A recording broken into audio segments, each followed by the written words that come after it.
എല്ലാ കൂട്ടുകാർക്കും നല്ലൊരു രാത്രി ആശംസിച്ചുകൊണ്ട് നമുക്ക് നേരെ ബാലന്റെ ഗോമതിയുടെ നാളത്തെ നല്ലൊരു പ്രൊമോ വിശേഷം കേട്ടാലോ. ആദ്യമായി കാണുന്നവരാണെങ്കിൽ ചാനൽ ഇഷ്ടപ്പെട്ട ഒന്ന് സബ്സ്ക്രൈബ് ചെയ്യാൻ മറക്കരുതേ. വീഡിയോ ഇഷ്ടപ്പെടുവാണെങ്കിൽ ലൈക്ക് ചെയ്യാനും മറക്കരുത് കേട്ടോ. നമ്മുടെ മുന്നോട്ടുള്ള യാത്രയിൽ നിങ്ങളുടെ സപ്പോർട്ട് ലൈക്കുമാണ് നമുക്ക് ഏറ്റവും കൂടുതൽ പ്രചോദനമായി മാറിക്കൊണ്ടിരിക്കണേ. അപ്പൊ നമുക്ക് നേരെ നമ്മുടെ വിശേഷത്തിലേക്ക് പോയാലോ. അങ്ങനെ ഇന്നത്തെ വിശേഷത്തെ നമ്മൾ കണ്ടു. ബാലൻ ആകെപ്പാടെ പെട്ടു അവസ്ഥയിലാണ്. ഗോമതി പോയെന്നറിഞ്ഞ് ആ ഒരു ചിന്ത ബാലന്റെ മനസ്സിലേക്ക് വന്നില്ല. പിന്നീട് ബാലൻ വന്നിട്ട് ചായ എടുക്കാനൊക്കെ പറയണം. അത് കേട്ട് കഴിഞ്ഞപ്പോഴത്തേനുമാണ് മീനാക്ഷി ആ കാര്യങ്ങളൊക്കെ പറയുന്നേ. അമ്മയുടെ ഇല്ലല്ലോ അച്ഛാന്ന്. പിന്നെ ബാലൻ എന്ത് ചെയ്യാൻ പറ്റും? മീനാക്ഷിയോട് പോയി ചായ എടുത്തുകൊണ്ട് വരാൻ പറയാ. മീനാക്ഷി ഇങ്ങനെ പെട്ട് നിൽക്കുക. കാരണം അവരൊരു പ്ലാനൊക്കെ നേരത്തെ തയ്യാറാക്കിയിട്ടുണ്ടായിരുന്നു. ഒരു കാരണവശാലും അച്ഛന് പറയുന്ന പോലെ ഒന്നും കാര്യങ്ങൾ ചെയ്തു കൊടുക്കരുത്. അങ്ങനെ ചെയ്തു കൊടുത്തിട്ടുണ്ടെങ്കിൽ അച്ഛൻ ഒരു കാരണവശാലും അമ്മേനെ പോയി വിളിച്ചോണ്ട് വരത്തില്ല. അപ്പൊ അച്ഛന്റെ കാര്യങ്ങളൊക്കെ ചെയ്തു കൊടുക്കാതിരിക്കുകയാണെങ്കിൽ അവസാനം വേറെ ഗത്യന്തരം ഇല്ലാതെ വന്നു കഴിയുമ്പോൾ അമ്മേനെ പോയി വിളിച്ചോണ്ട് വന്നോളും. ആ ഒരു ചിന്തയൊക്കെ എല്ലാവരുടെയും മനസ്സിലുണ്ടായിരുന്നു. അങ്ങനെ ധർമ്മനും എല്ലാവരും കൂടെ ചേർന്നിട്ടാണ് ആ പ്ലാനൊക്കെ തയ്യാറാക്കിയത്. പിന്നീട് മീനാക്ഷി അകത്തേക്ക് പോകണം. അകത്തേക്ക് പോയി കഴിഞ്ഞപ്പോഴത്തേന് അൻസറി ഓടി വന്നിട്ട് ചോദിച്ചു, അല്ല ചേച്ചി എന്ത് ചെയ്യാനാ പോകുന്നേ? ചേച്ചി ചായ എടുക്കാൻ പോവാണെന്ന് ചോദിക്കുകയാണ്. ഇത് കേട്ട് കഴിഞ്ഞപ്പം മീനാക്ഷി പറഞ്ഞു, അത് പിന്നെ ചായ എടുക്കാതിരിക്കാൻ പറ്റില്ലല്ലോ ചേച്ചി. ഒരു കാര്യം ചെയ്യും, കുറച്ച് താമസിച്ച് ചായയൊക്കെ എടുത്താൽ മതി. കുറച്ചേരം അവിടെ നിൽക്കുക, അച്ഛൻ വെയിറ്റ് ചെയ്ത് നിൽക്കട്ടെ. അമ്മയാണെങ്കിലോ അച്ഛൻ നടന്നിട്ട് വന്നതിന് വരുമ്പോൾ തന്നെ ചായ ഇവിടെ ചൂടാക്കി വെച്ചിട്ട് നിൽക്കും. വന്ന ഉടനെ ചായ എടുത്തു കൊടുക്കും. പിന്നെ ഒരു പത്രം വായനയും കാര്യങ്ങളൊക്കെയാ. ഇന്ന് അച്ഛന്റെ കാര്യത്തിൽ ഒരു തീരുമാനം ആവുമെന്ന് പറയാണ്. മീനാക്ഷി അടുക്കളയിലേക്ക് നിന്ന് കഴിഞ്ഞപ്പം അങ്ങോട്ടേക്ക് ആകാശും ആനന്ദും ധർമ്മനും ഒക്കെ ഓടി വരുവാണ്. പിന്നീട് മീനാക്ഷിയോട് പറഞ്ഞു, അതെ നല്ല ചായ എടുക്കണ്ട കേട്ടോ, ഇച്ചിരി പന്നയായിട്ട് എടുത്താൽ മതി. നല്ല ചായ കൊണ്ടേ കൊടുത്താൽ അച്ഛനും ഇനി അമ്മേനെ കൂട്ടിക്കൊണ്ട് വരത്തില്ലെന്ന് ആനന്ദ് പറയണം. കണ്ടോ കണ്ടോ, അമ്മേനെ കൂട്ടിക്കൊണ്ട് വരാൻ എന്തൊരു ഉത്സാഹമെന്ന്. സ്നേഹം കൊണ്ടൊന്നും അല്ല. ഭാര്യ വീട്ടുകാർ ഇനിയിപ്പോൾ പിണങ്ങി പോയിട്ടുണ്ട്, കല്യാണം നടക്കുമല്ലെന്ന് ചിന്തിച്ചല്ലേ നീ അങ്ങനെയൊക്കെ പറയണേന്ന് ചോദിക്കുക. പോ മാമ, അതുകൊണ്ടൊന്നും അല്ലാന്ന് പറയണം. എന്തേ അമ്മേനെ എത്രയും പെട്ടെന്ന് ഇങ്ങോട്ട് കൂട്ടിക്കൊണ്ട് വരണം, അതിനു വേണ്ടി മാത്രമാണെന്ന് പറയണേ. അങ്ങനെ മീനാക്ഷി ചായ എടുക്കുക. കാരണം ബാലിന് അതിൻ്റെ ഒരു ടേസ്റ്റ് ഉണ്ട്. കടുപ്പം കൂട്ടി ചായ മധുരം കുറച്ചൊക്കെയാണ്. പക്ഷേങ്കിൽ മീനാക്ഷി നന്നായിട്ട് കടുപ്പം കുറച്ചിട്ട് നന്നായിട്ട് പഞ്ചസാരയൊക്കെ ഇട്ട് ഇളക്കുവാണ് അങ്ങോട്ട്. ഇങ്ങനെ കൊണ്ടേ കൊടുത്താൽ മതി, ഇത് മതി. ഇത് കൊണ്ടേ കൊടുക്കുകയാണെങ്കിൽ ഉറപ്പായിട്ടും അച്ഛൻ ഇഷ്ടപ്പെടുമെന്ന് പറയാണ്. ഇത് കേട്ടത് അനുശ്രീ അവിടെ നിന്ന് ചിരിക്കുകയാണ്. കാരണം അച്ഛനിട്ടുള്ള പണിയാന്ന് മനസ്സിലായി. അപ്പോഴേക്കും ബാലൻ വന്നിട്ട് ചായ ആയില്ലേന്ന് ചോദിക്കും. അവിടെ നിന്ന് വാതുക്ക് നിന്നിട്ട് ഇപ്പൊ തന്നെ കൊണ്ടുവരാ അച്ഛാന്ന് പറയണം. അപ്പോഴേക്കും ധർമ്മം പറഞ്ഞു, ഒരു കുറച്ചുകൂടെ കഴിഞ്ഞിട്ട് കൊണ്ടേ കൊടുത്താൽ മതി, ഇപ്പൊ വേണ്ടാന്ന് പറയണം. രണ്ടാം തവണ ബാലൻ വിളിക്കുകയോ ചോദിക്കുകയാണ്, ചായ ആയില്ലെന്ന്. ഇപ്പൊ തരാന്ന് പറയണം. പിന്നെ ചായയും കൊണ്ട് വന്നു. ഇതെന്താ ഇത്ര താമസം? അല്ല അത് പിന്നെ ചായ തിളച്ചു വരണ്ടേ അച്ഛാ, അതുകൊണ്ടാന്ന് പറയണം. അങ്ങനെ ചായ കൊടുത്തിട്ട് മീനാക്ഷി ഇങ്ങനെ നിൽക്കുകയാണ്. എങ്ങനെയുണ്ട് അച്ഛാ, ചായ നല്ലതാണോ എന്ന് ചോദിക്കുകയാണ്. ഇത് കേട്ടതും ബാലിനൊന്നും മിണ്ടിയില്ല. ബാലിനൊന്നും നോക്കുകയാണ്. എന്നിട്ട് മീനാക്ഷി ഇങ്ങനെ നോക്കി എന്തേലും അഭിപ്രായം പറയുന്നുണ്ടോ. മിക്കവാറും ഇപ്പൊ ചായ ഒഴിച്ചു കളയും. അച്ഛന്റെ പണ്ടത്തെ സ്വഭാവം വെച്ചാണെങ്കിൽ ചായ ഒരൊറ്റ ഏറായിരിക്കും. പക്ഷെ ഒന്നും സംഭവിച്ചില്ല. പെട്ടെന്ന് ഇച്ചിരി ചായ കുടിച്ചിട്ട് ഇറക്കാൻ പറ്റാത്തൊരവസ്ഥയിൽ ഇങ്ങനെ ബാലൻ നിൽക്കുകയാണ്. മീനാക്ഷിക്ക് കാര്യം മനസ്സിലായി. ബാക്കി എല്ലാവരും വന്ന് ഒളിഞ്ഞു നോക്കുകയാണ് എന്തായി തീരുമെന്ന് അറിയാൻ വേണ്ടിയിട്ട്. പെട്ടെന്ന് മീനാക്ഷി പറഞ്ഞു, അച്ഛന് ചായ ഇഷ്ടപ്പെട്ടില്ലെങ്കിൽ ഒരു കാര്യം ചെയ്യുക, നമുക്ക് അമ്മേനെ തിരികെ വിളിച്ചോണ്ട് വരാമെന്ന് പറയണം. ഇത് കേട്ടതും ബാലൻ പറഞ്ഞു, ചായ എനിക്ക് ഇഷ്ടപ്പെട്ടു, നല്ല ഉഗ്രൻ ചായയാന്ന് പറയണം. ആകാശനും ധർമ്മനും ഒക്കെ മനസ്സിലായി ഇതൊരു നടക്കി പോകുന്ന ലക്ഷണം കാണുന്നില്ല. അല്ലെങ്കിൽ ഇത്ര പന്ന ചായ കൊണ്ടേ കൊടുത്തിട്ട് ബാലൻ അളിയനാണെങ്കിൽ ഇഷ്ടമാണെന്ന് പറയത്തില്ലല്ലോ. പിന്നീട് ചായ ഒരു വിധത്തിൽ ഇറക്കിയിട്ട് ചായ ഗ്ലാസ് അങ്ങ് കൊടുക്കുകയാണ്. എൻ്റെ ഭഗവാനെ, ഗോമതി ആയിരുന്നെങ്കിൽ എത്ര നല്ല ചായ ആയിരുന്നു ഉണ്ടാക്കി തന്നുകൊണ്ടിരുന്നേ. ഇതേ ചായ ഉണ്ടാക്കാൻ പഠിക്കുവാന്ന് തോന്നേ. പിന്നീട് മീനാക്ഷി അങ്ങോട്ട് ചെന്ന് കഴിഞ്ഞപ്പോഴത്തേനും അനുസരി വന്നിട്ട് പറഞ്ഞു, ചീറ്റിപ്പോയി നമ്മുടെ പ്ലാൻ അല്ലേന്ന് ചോദിക്കണം.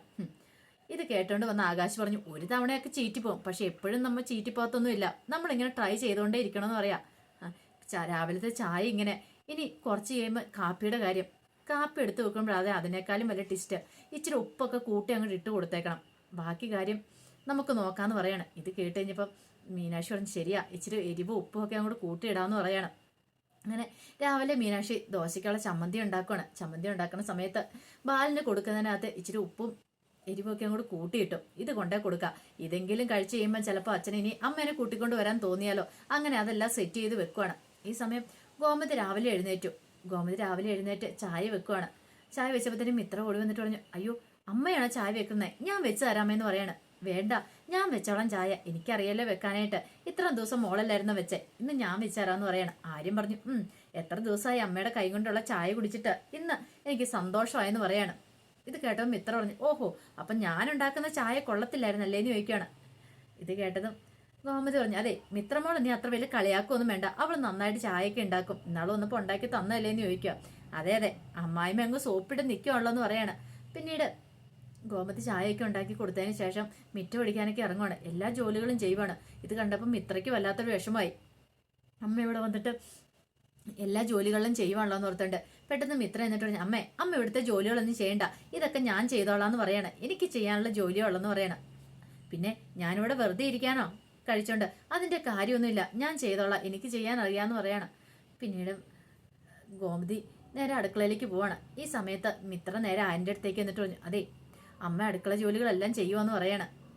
ഇത് കേട്ട് കഴിഞ്ഞപ്പോഴത്തേനും ആര്യം പറഞ്ഞു, ഇനി അപ്പൊ അമ്മ ചെയ്യുവാണെ ചെയ്യട്ടെ, നീ തടയാനൊന്നും പോണ്ട, അങ്ങനെ തടയാൻ പോയാൽ അമ്മയ്ക്ക് ചിലപ്പോൾ വിഷമമാവുമായിരിക്കും. അമ്മ ഒന്നും ചെയ്യാതെ വെറുതെ ഇരിക്കുമ്പോൾ അമ്മയ്ക്ക് ചിലപ്പോൾ വീടിനെ കുറിച്ചുള്ള ഓർമ്മകളൊക്കെ വരുമായിരിക്കും, അതുകൊണ്ടായിരിക്കും എന്ന് പറയണം. അങ്ങനെ രാവിലെ ഗോമതി അടുക്കള കയറി കാപ്പിയൊക്കെ ഉണ്ടാക്കി എല്ലാം കൊണ്ടേ വെക്കുവാണ്. പിന്നീട് മിത്രനെ ആരിനെയൊക്കെ വിളിക്കുക. ഫുഡ് കഴിക്കാൻ ഇരുന്ന സമയത്ത് ഗോമതിക്ക് വല്ലാത്തൊരു വിഷമം വന്നു. ഇപ്പൊ ബാലേട്ടന് എഴുന്നേറ്റിട്ടുണ്ടായിരിക്കും, ചായയൊക്കെ ആരായിരിക്കും കൊണ്ട് കൊടുത്തിട്ടുണ്ടായിരിക്കുന്നത്, അങ്ങനെ ഒരു ചിന്തയൊക്കെ വരുന്നുണ്ട് മനസ്സിലാക്കി. ഒന്ന് ആരെങ്കിലും വിളിച്ചു നോക്കിയാണ് കാര്യങ്ങളൊക്കെ അറിയായിരുന്നു, പക്ഷെങ്കിൽ എന്ത് ചെയ്യാനാ. പിന്നീട് മിത്ര ചോദിച്ചു, എന്താ അമ്മ എന്താ ആലോചിക്കണമെന്ന് നിൽക്കും. ഒന്നുമില്ല, എനിക്കറിയാം അമ്മയ്ക്ക് ദേവമംഗലത്തെ കുറിച്ചുള്ള ചിന്തയല്ലേ. ആര്യം പറഞ്ഞു, അമ്മ ഒരു കാര്യം ചെയ്യാം, അമ്മ വീട്ടിലേക്ക് തിരിച്ചു പോകും എന്ന് പറയണം. ഓഹോ, അപ്പൊ ഞാനിവിടെ നിൽക്കുന്നത് നിനക്ക് ബുദ്ധിമുട്ടായതുകൊണ്ടല്ലമ്മേ, അച്ഛന്റെ കാര്യങ്ങൾ അറിയാലോ, അച്ഛന് അമ്മ വേണം, അമ്മയില്ലാതെ ഒരു കാര്യങ്ങളും നടക്കില്ല എന്ന് പറയാണ്. ഇത് കേട്ട് കഴിഞ്ഞപ്പോൾ ഗോമതി പറഞ്ഞു, അത് നിന്റെ അച്ഛനും കൂടെ തോന്നണ്ടേ, അങ്ങനെയായിരുന്നെങ്കിൽ നിന്റെ അച്ഛനെ വിളിക്കില്ലായിരുന്നോ, ഇത്ര സമയമായി, ഇതുവരെ എങ്കിലും വിളിക്കുമെങ്കിലും ചെയ്തോ. ഇല്ലല്ലോ, അതിന് കാരണം എന്താ, പറഞ്ഞിട്ടൊന്നും കാര്യമില്ല എന്ന് പറയാണ്. ഇത് കേട്ടത് ആരും പറഞ്ഞു, അമ്മയല്ലേ അങ്ങനെ വഷളാക്കി വെച്ചേ, ഇനിയപ്പോ അമ്മ എന്താന്ന് ചെയ്യാൻ പറയാണ്. ഇത് കേട്ട് കഴിഞ്ഞപ്പോൾ ഗോമതി പറഞ്ഞു, ഓ ഇപ്പൊ എല്ലാ കുറ്റവും എന്റെ തലയിലാണല്ലോ എന്ന് പറയാണ്.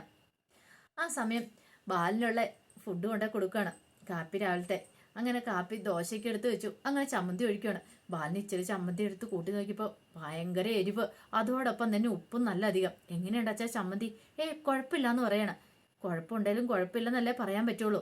അങ്ങനെ ബാലിനെ അവിടെ ഇരുന്ന് ഒരു വിധത്തിൽ കഴിച്ചില്ലെന്നൊക്കെ വരുത്തി എഴുന്നേക്കുവാണ്. എന്നിട്ടും ബാലിന് ഒരു അനക്കം ഇല്ലെന്നുള്ളത് കണ്ടപ്പം ആനന്ദ് പറഞ്ഞു, ഇതിങ്ങനെ വിട്ടാൽ ശരിയാവും തോന്നില്ല, അച്ഛൻ നല്ല കട്ടക്കലിപ്പിൽ തന്നെയാന്ന് പറയണം.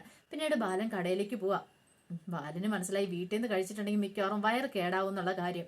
അങ്ങനെ ബാലൻ ചെന്ന് കഴിഞ്ഞപ്പോൾ രാമേട്ടൻ ചോദിച്ചു, എന്താ ബാല നിന്റെ മുഖം എന്താ വല്ലായിരിക്കണമെന്ന് ചോദിക്കുക. ഒന്നുമില്ല, എന്തോ കാര്യമായിട്ട് പ്രശ്നമുണ്ടല്ലോ. പിന്നീട് തലേ ദിവസം നടന്ന കാര്യങ്ങളെല്ലാം പറയാണ്. എല്ലാം കേട്ടിഞ്ഞപ്പോൾ രാമേട്ടൻ പറഞ്ഞു, ബാല നീ ചെയ്ത എന്താളും മോശമായി പോയെന്ന് പറയാണ്. എന്ത്? ഗോമതിനെ ഇറക്കി വിടേണ്ട കാര്യമില്ലായിരുന്നു. അതെ, ഞാൻ ഇറക്കി വിട്ടതല്ല രാമേട്ട, അറിയാലോ, കാരണം ഞാൻ അങ്ങനെ ഇറക്കി വിടുമെന്ന് തോന്നുന്നുണ്ടോ?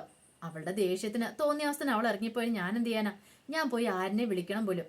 അതെ, അവൻ പാവാ, പോയി വിളിച്ചോണ്ട് വാ, അവൻ ഏറ്റവും നല്ലവനാ കുടുംബത്തില്, അവന്റെ നന്മ ഇനിയെങ്കിലും നീ തിരിച്ചറിയാതെ പോവില്ലെന്ന് പറയണം. ഓഹോ, ഇപ്പം ഇങ്ങനെയാണോ എന്നോട് പറയണേ? ഇപ്പൊ രാമേട്ടനും അവന്റെ ഭക്ഷമാണെന്ന് ചോദിക്കും. ഭഷം പിടിച്ചല്ല, ഞാൻ ഉള്ള കാര്യം പറഞ്ഞ സത്യല്ലേ ഞാൻ പറഞ്ഞേന്ന് ചോദിക്കുക. ഇത് കേട്ട് കഴിഞ്ഞപ്പം ബാലൻ പറഞ്ഞു, ദേ അവളെക്കുറിച്ച് ഇനി കൂടുതൽ പറയണ്ട, അവൾക്ക് തോന്നിയാസം അവള് പോയതാ, ഇഷ്ടമുള്ളപ്പം വരട്ടെ, ഞാൻ ആളുടെ കയ്യേക്കാലം പിടിച്ച് പോകുന്നില്ലെന്ന് പറയാം. രാമേട്ടൻ പറഞ്ഞു, ബാല നീ ചെയ്യുന്ന മോശമാ, നാളെ ഉദയഭാനു സാറിന്റെ വീട്ടുകാർ ഈ കാര്യം അറിഞ്ഞിട്ടുണ്ടെങ്കിൽ എന്തായിരിക്കും? ഒന്ന് ചിന്തിച്ചു നോക്കിയേ, അവർക്ക് ചിലപ്പം ഈ കല്യാണം വേണ്ടെന്ന് വെക്കാൻ തോന്നിയാലോ, ഇങ്ങനെയുള്ള വീട്ടിലേക്ക് മകളെ കെട്ടിച്ചു വിടുന്നില്ലെന്ന് പറഞ്ഞു കഴിഞ്ഞിട്ടാണെങ്കിൽ അതോടുകൂടി തീർന്നില്ലേ. പിന്നെ ആനന്ദിന്റെ ജീവിതം ഇത്രയും കാലം കാത്തിരുന്ന ഒരു കല്യാണം വന്നതല്ലേ, അപ്പൊ പിന്നെ അത് നശിച്ചു പോയിട്ടുണ്ട്, എന്ത് ചെയ്യുമെന്ന് ചോദിക്കുക. ഇത് കേട്ടതും ബാലന് ആകെപ്പാടെ ടെൻഷനായി. അങ്ങനെ അവര് പറയുവോ ഉദ്യോഗാന സാറ്? പറയാൻ പറ്റില്ല. കല്യാണത്തിന് സമയത്ത് എല്ലാരും ചോദിക്കും, ചെറുക്കന്റെ അമ്മ എന്ത് ചെയ്യുന്ന, അങ്ങനെയൊക്കെ ചോദിച്ചു കഴിയുമ്പോൾ നീ എന്ത് മറുപടി പറയും? പിന്നെ ചെറുക്കന്റെ അനിയൻ എന്ത് ചെയ്യാന്ന് ചോദിക്കുമ്പോൾ എന്ത് മറുപടി പറയും? അതുകൊണ്ടാണ് ഞാൻ പറഞ്ഞേ, നീ എത്രയും പെട്ടെന്ന് പോയി വിളിക്കുക. ആരിനെ വിളിച്ചിട്ടുണ്ടെങ്കിൽ പ്രശ്നങ്ങളൊക്കെ തീരില്ലേ? വെറുതെ എന്തിനാ ബാല നമ്മൾ വാശി പിടിച്ച് നമ്മുടെ ജീവിതം ഇല്ലാതാക്കുന്നേ? ആനന്ദിനൊരു നല്ല കല്യാണം വന്നേക്കുന്ന, അത് നമ്മളായിട്ട് ഇല്ലാതാക്കലെന്നൊക്കെ പറയാം. എല്ലാം കേട്ട് കഴിഞ്ഞപ്പോഴത്തേനും ബാലൻ പറഞ്ഞു, ഞാൻ നോക്കട്ടെ എന്നൊക്കെ പറയാണ്. അപ്പൊ അതിന്റെ വിശേഷങ്ങളൊക്കെയാണ് നാളെ കാണാൻ പോകുന്നത്. ആ വിശേഷങ്ങളൊക്കെ നമുക്ക് എല്ലാവർക്കും കാത്തിരിക്കാട്ടോ. ഒരിക്കൽ കൂടി എല്ലാവർക്കും നല്ലൊരു രാത്രി ആശംസിച്ചു നിർത്തുന്നു. നന്ദി.